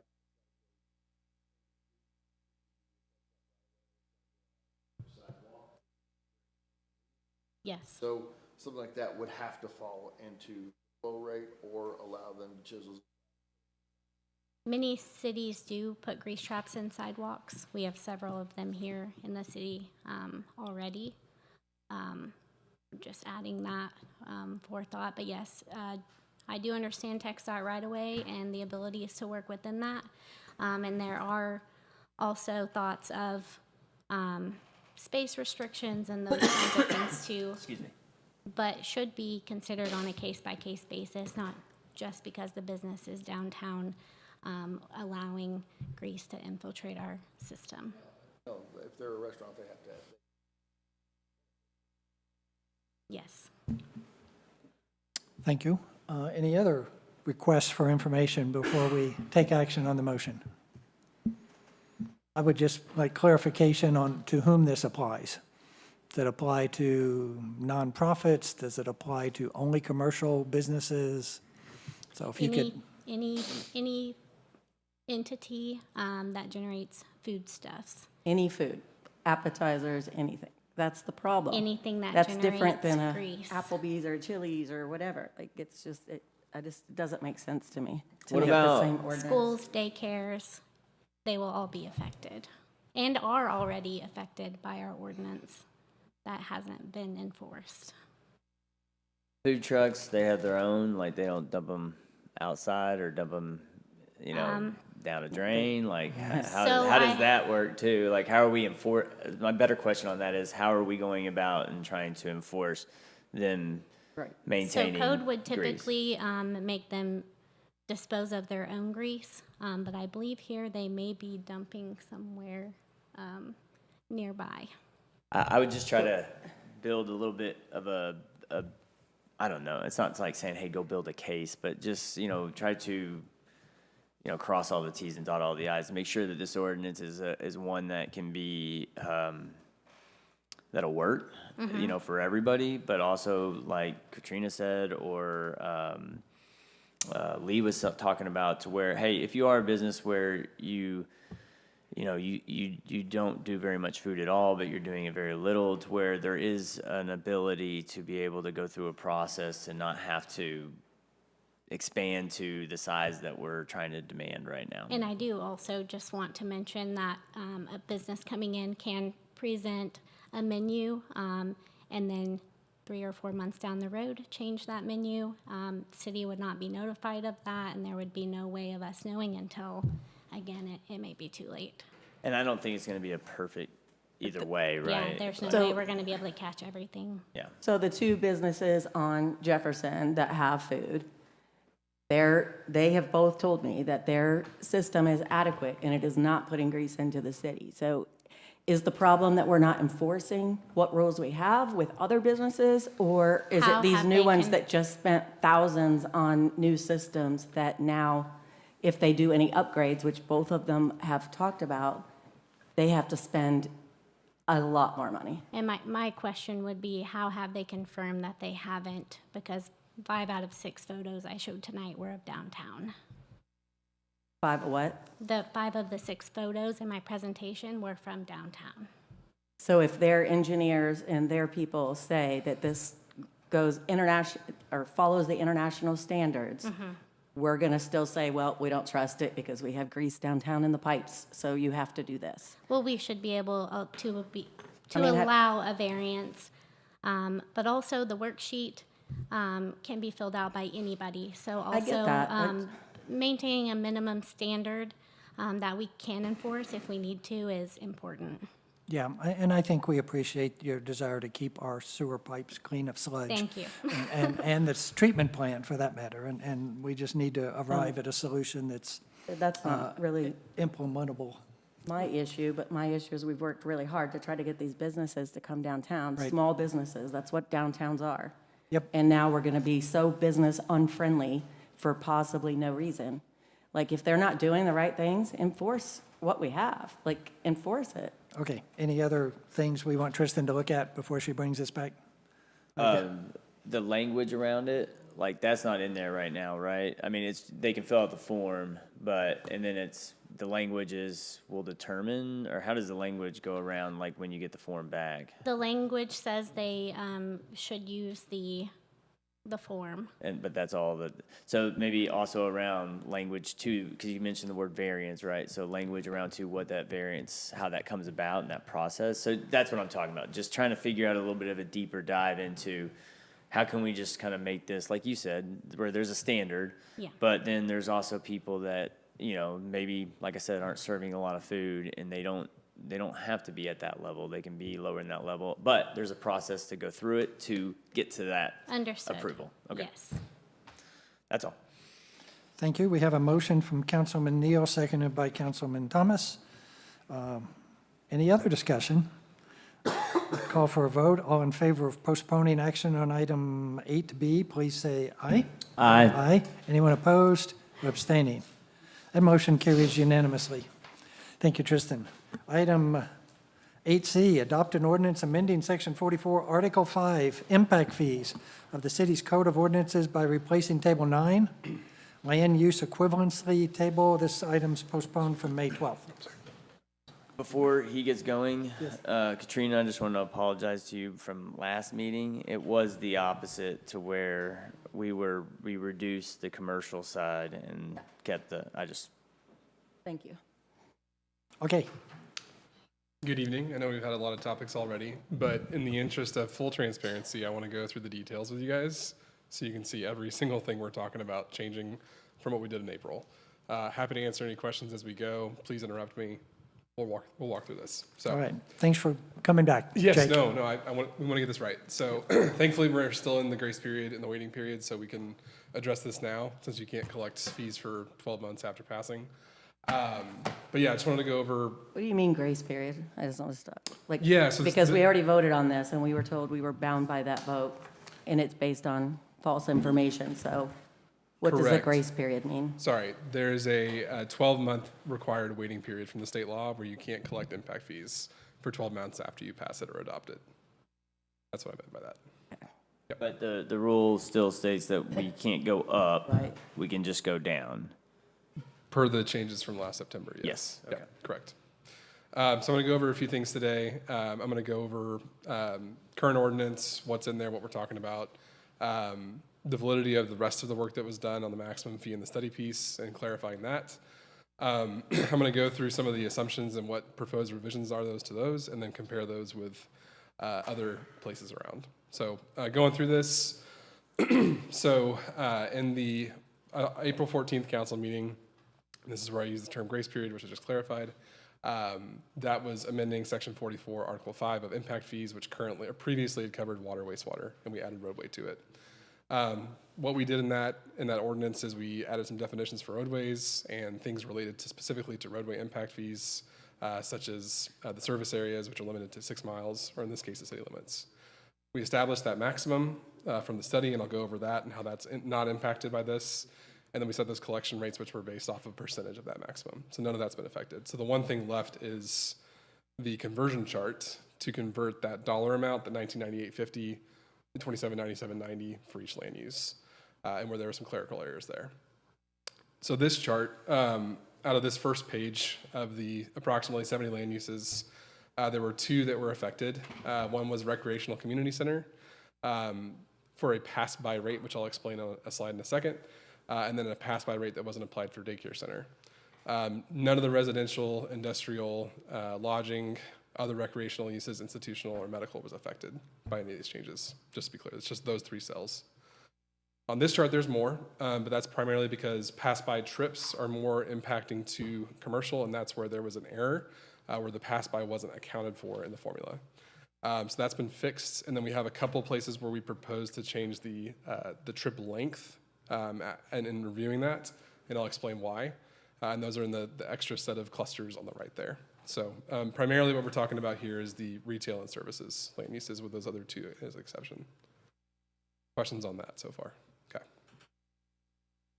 So applying maximum fee, we talked about this before, but it's a combination of 2 things. It's how many trips go to each unit or each 1,000 square feet of a building in a commercial case, and how far they go. And so when we talk about the first column there, that can be impacted by pass-by trips, which is trips that stop by going somewhere else, and I have a graphic for that in a second. The other piece is how far they go, and so it's a combination of those 2, and that's where you get those conversion factors in this big chart for all the math there. So going through this, again, the study looked at the total costs that you can recover for all the projects that are in there, about $120, $130 million, and divided by that how much growth is coming. The good news is the land uses that were used to come up with the growth were not materially impacted, and so this number did not get adjusted or does not need to be changed. So that's what, the study does not have anything about the collection rates in there. It does have this chart for the conversions, which we'll talk about, but that was unimpacted by this, so I just want to be clear about that. Again, that's the growth projections there, that 22,579 vehicle miles of demand was not materially impacted by this, so I want to be clear about that. When you say that it's not impacted, but then this final chart, it does impact the decision that we made because we did lower because the numbers were wrong. So when you say it's not impacted, it impacted our decision. It impacted mine. I'm pretty sure it did Councilman Neal's because we weren't given the right information to make that decision. So For the commercial, okay, understood. So the examples we used when we were at council in April were all residential for the most part. We had a couple of example ones for commercial in there. But I understand what you're saying, and I understand your concern there. It's a lot of money. Yeah. Not good. So the pass-by trips explained, what is this, what is this percentage that was missing for the commercial land uses? So sometimes when you're going from home to work or vice versa, maybe you stop for a coffee on the way to work. A lot of the trips going into your typical coffee shop are people who are passing by. It's like, hey, I decided to stop by on my way to work, so we can't double count those. The whole point of this is to reduce the number of traffic demand for a commercial establishment, to acknowledge that you're not actually adding trips on the arterials, they're just people that are turning off and coming back on. Gas stations, common use, you don't just go to a gas station and go home most of the time, or go from work there, and so that's what was missing on some of these. So again, I get back to the trip length and the ones we're recommending to change for this. Every other category except for some of the ones in the services category were the ones that we recommended to change to be more uniform across the whole category instead of varying on there. So what we're asking and proposing to do tonight is to fix that calculation error that failed to incorporate mathematically the pass-by trips, which are from the National ITE Trip Generation Manual. It's common traffic engineering practice to include them. We showed them, there was just happened to be a calculation error in that table. And then for some of those service trip lengths, a lot of those other, they all have similar trip characteristics in Van Alstyne in terms of how far you go. And so we wanted to make that uniform and show that as 2.85 instead of some of them that had it as 5.55. A lot of detail on the slides.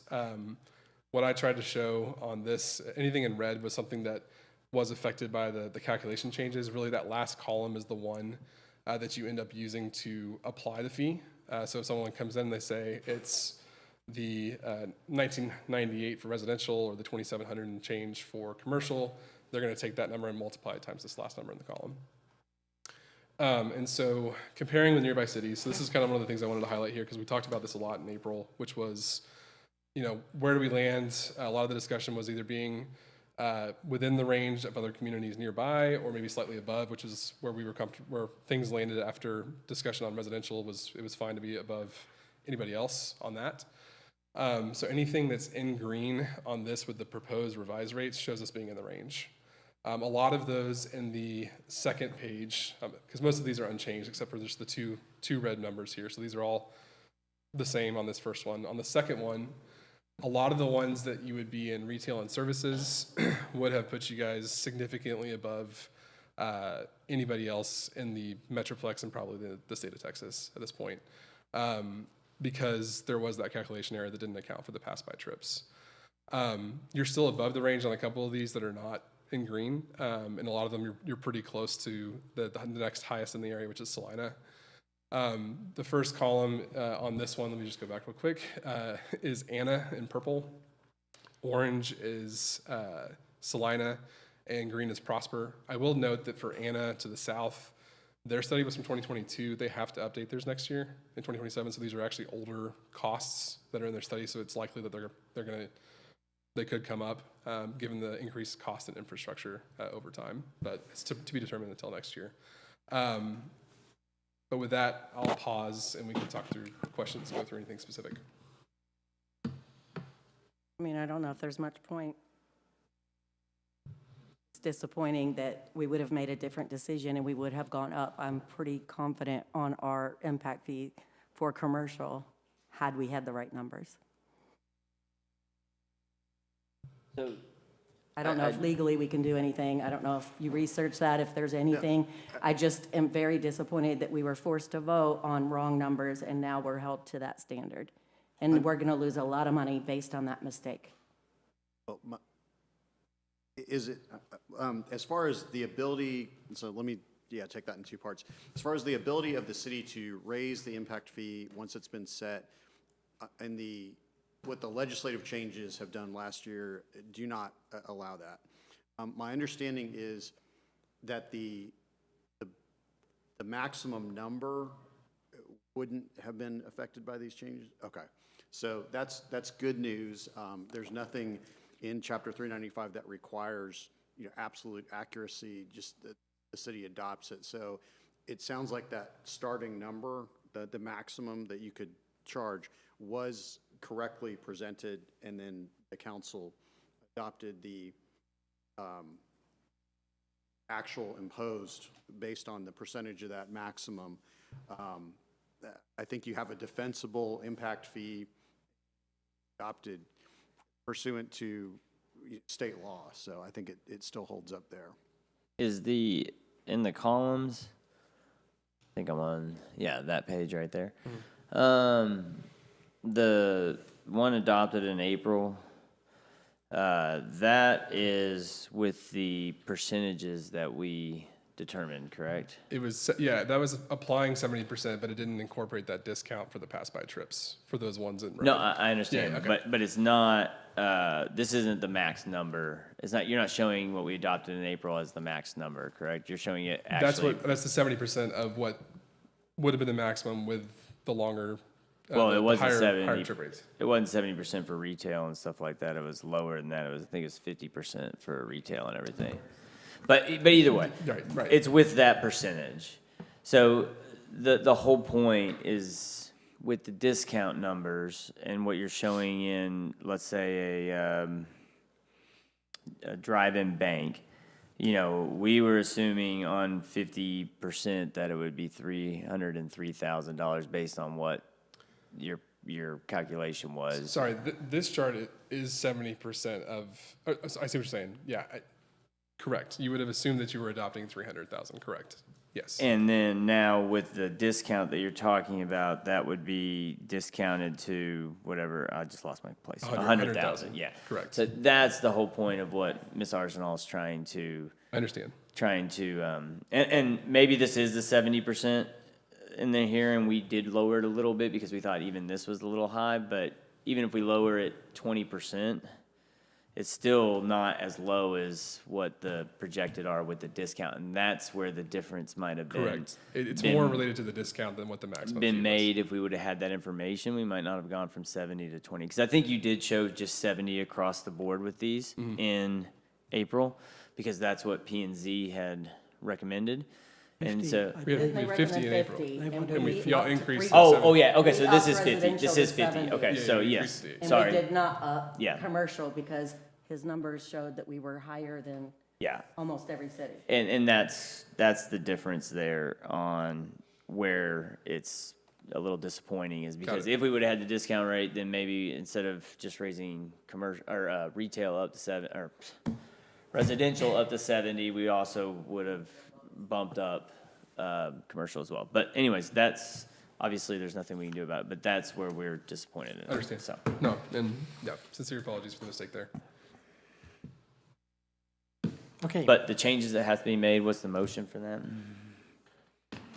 yeah, that's what we're amending Section 44, Article 5, to show the latest data, the corrected data in Table 9.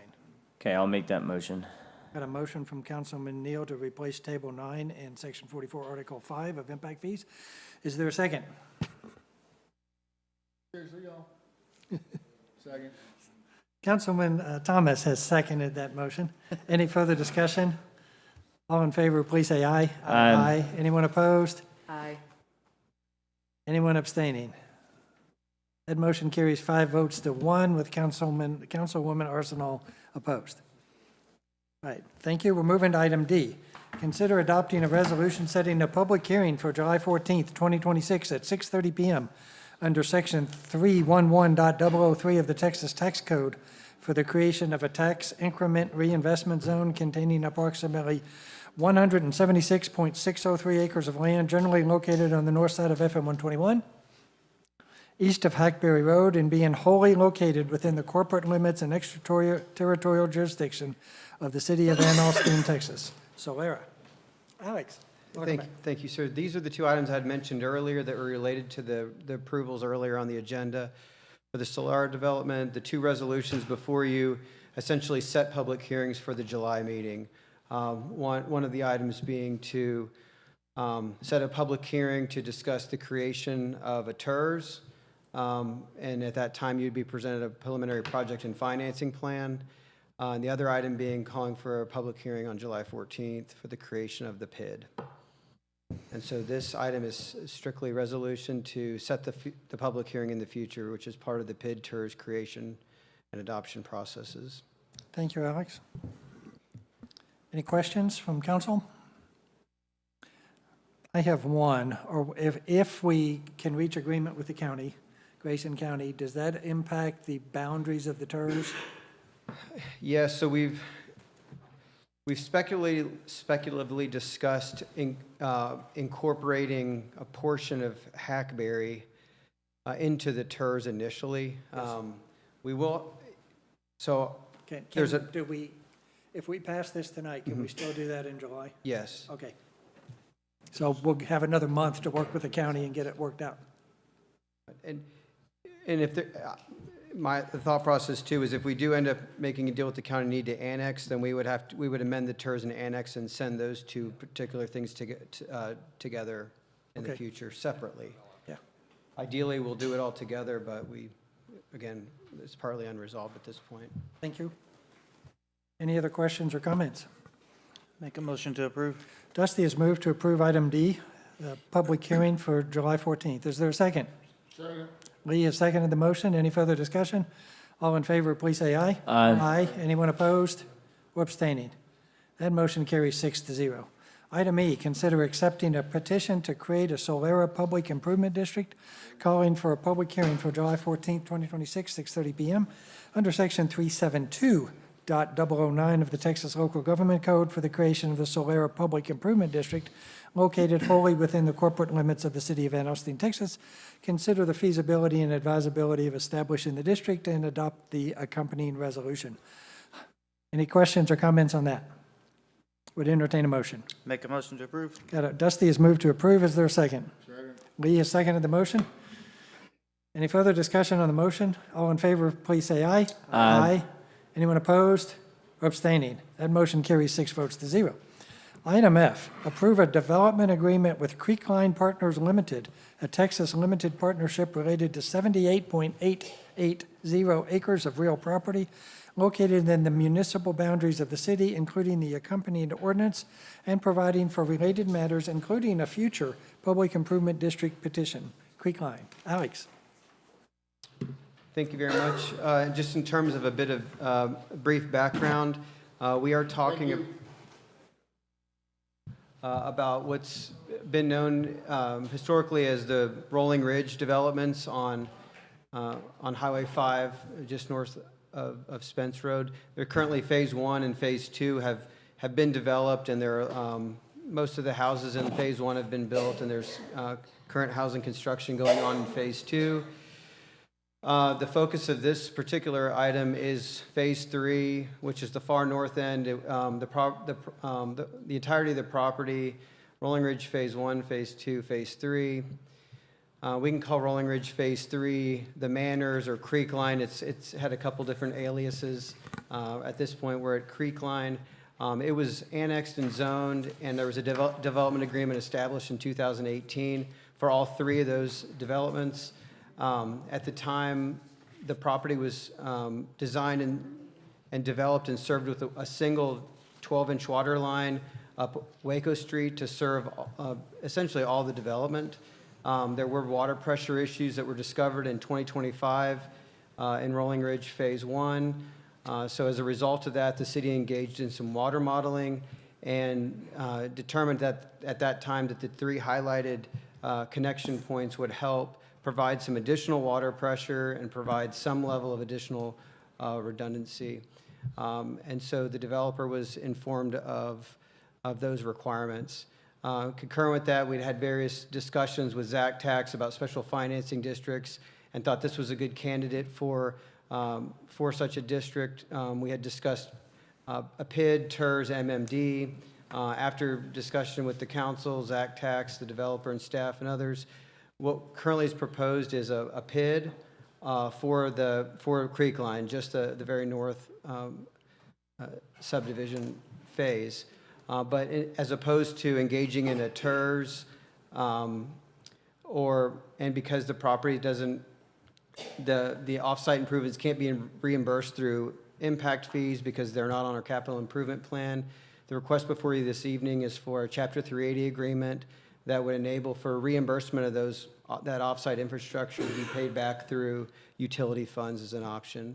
There's also, the Chapter 380 also provides some other ways of paying it. The developer and staff have tried to work as much flexibility to get, enable reimbursement for however best suits the city, whether it be in one phase or two-phased reimbursement, whether it be out of the utility fund or general fund, whatever is most suitable for us at that particular time. The estimated cost for the offsite infrastructure is $720,000. The agreement's written where the reimbursement would be up to $950,000. We are sort of expediting this Chapter 380 for the reimbursement because part of these off-site improvements do happen on school property. And so the developer, I believe, is under construction, if not, has not started, is imminently going to begin construction on school property and trying to complete those improvements before a school gets back in. With that, the PID petition was not ready for council this evening. It would be presumably scheduled for city council at your July meeting. So that's staff overview. Preston is in attendance to provide you a little bit more detail and information about this development, unless you have any questions for me at this time.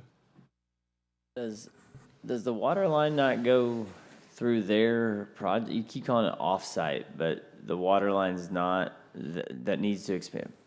The way that I read it was there needs to be not an expansion of the current line, but another line to circumvent or to help create the pressure, right? Or to help create relief so that there can be pressure for any sort of event like a fire or anything like that, correct? And that second line is not on their property, is what we're saying? Okay. This agreement is for 3 sections of water line that are not on their property. Not on their property. So that's why we're coming, because correct me if I'm wrong, if it was on their property, then the burden would fall on them and we wouldn't need a special financing district for this, correct? Yes, and I'll let Preston elaborate, but they do have some, I believe some oversize on-site. If these water lines were on-site, then the PID could accommodate for the reimbursement of those. Okay. For the on-site infrastructure, but the PID can't reimburse this. Oh, there's already a PID set around this? No, we would be proposing it at a future meeting. Mayor and council, I think another distinction why the sort of off-site, on-site distinction is important is under Chapter 380, what this essentially boils down to is the city is using its economic development powers under Chapter 380. Those could not be used for on-site improvements in a residential district. They can be used for these off-site improvements that convey a general benefit to the city or an extraordinary benefit, which this one would do in making that redundancy and pressure and sort of fixing those problems. So that's sort of why the on-site, off-site is such a prevalent theme through this. And as Alex said, this is sort of one half of a combined sort of financing project, this being the 380 that was moved forward because of the immediate, I guess the improvements are going to be done while the ISD is out, and so there's a very narrow window for them to break ground on it. The PID is the other part that will come back before you. And so we wanted to mention that this is part A of an A and B deal, but that's essentially what this boils down to. And I understand that. I guess more for just my general knowledge, if they needed to create that redundancy within their own development, then we don't have to give them special financing. They would need to create that redundancy for their residents in that development, correct? Yes. So in an ideal circumstance, if this weren't tied into infrastructure that was lacking in certain ways and it was being developed of its own accord, we would require 2 points of, of Okay. water line connection and adequate pressures and all those things. And that would just be standard development practice. Okay. That's really more what I wanted to know. Okay. Thank you. Other questions or comments?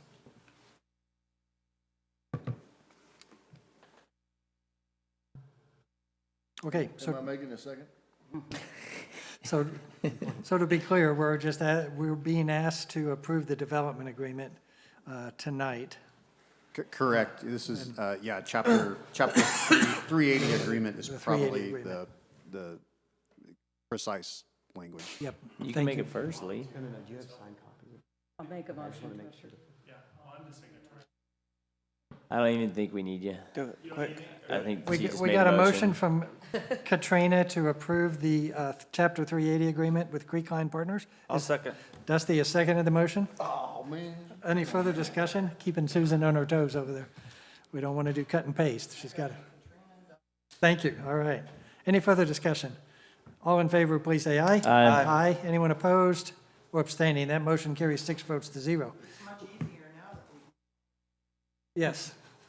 Thanks for bearing with us. I know we were rushing to get this to you because we're trying to get this done while the ISD's out. Absolutely. We have a 45-day window to get it in the ground and get it connected and city back in action. We appreciate that. Thank you. Councilman Williams likes to have water in his building when he goes back to work. Appreciate that. Yes. We've come to item 9, City Manager Report. Mr. Jones. Well, this will be a light meal compared to the jalapenos and hot sauce you've had for dinner this evening. Just a downtown update. We've completed Marshall Street as far as the paving. The taller street lights are in. The seating areas have been drilled. The wrought iron fencing is being fabricated. Encore is dealing with Frontier. We hope to get their issues worked out so that we can take down the power poles in the next few weeks. We've moved around the corner to Main Street. There are no underground utilities on the balance of the project, so we expect to have all the paving done by the middle of July. Reopen the streets at that point. I sat down and reviewed once again all the financial implications of our public safety facility. We remain in budget, although we're getting close. I think we're going to close out that project balanced. We're still on track to be completed in October. We'll take occupancy and probably open up officially in January in that location. The only other thing I'd like to say is I'd like to recognize Alex and Tristan for their exceptionally high-quality work and hard work. I'm blown away by the amount of work that they generate and the quality of what they do. They both are just an exceptional add to our community, and I want to recognize them formally. That's all I have, sir. Thank you, Mr. Jones. Any questions for the city manager? We've come to item 10, mayor and council closing comments. I'll start with Councilman Neal. No, just thank you all for coming out. Appreciate it. Dusty? Same. Lee? Yes, thank y'all for coming out. Katrina? Same. Zach? No, we're good. Thank you. I do appreciate the work done by city staff very much. And Tristan, you've put together an exceptional team out there, so I understand that's cost money for the budget, but we're covered. So appreciate the plan right now, not raising water and sewer rates for our customers or citizens at this point. So thank you for all the work that you're doing down there. And I think that's all I have. So we have, The trash thing went well. Did it? we've had They know my a street. few, we've had a few complaints here and there, but they're getting on it, I think. Okay. I make a My motion street to will adjourn. well. We do have a motion. We do have a motion to adjourn. Is there a second? Second. Lee has seconded the motion. All in favor, please say aye. Aye. Anyone opposed or abstaining? The motion carries unanimously. We are adjourned at 9:07 PM.